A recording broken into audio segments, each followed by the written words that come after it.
РМ-40 е високопроизводителна машина за рязане и издърпване на медни статурни намотки на електрически двигатели. РМ-40 предлага много предимства при операциите по рециклиране на скрап от електрически двигатели.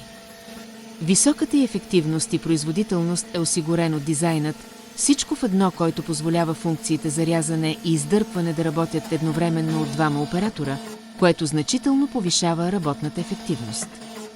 Машината може да обработва голям брой двигатели с максимална производителност до 350 броя за час. Комбинацията от няколко различни части за издърпване позволява на машината да обработва широк диапазон от диаметри на статора на двигатели, от 50 до 500 мм, включително двигатели от домакински уреди, промишлени двигатели и автомобилни алтернатури. Прецизността на машината гарантира висок процент на рециклиране на мед, така че медните намотки се извличат напълно и без загуби, което води до чиста висококачествена мед за препродажба. За да получавате информация за нови модели машини за рециклиране, последвайте нашата Facebook страница Машини Проварна.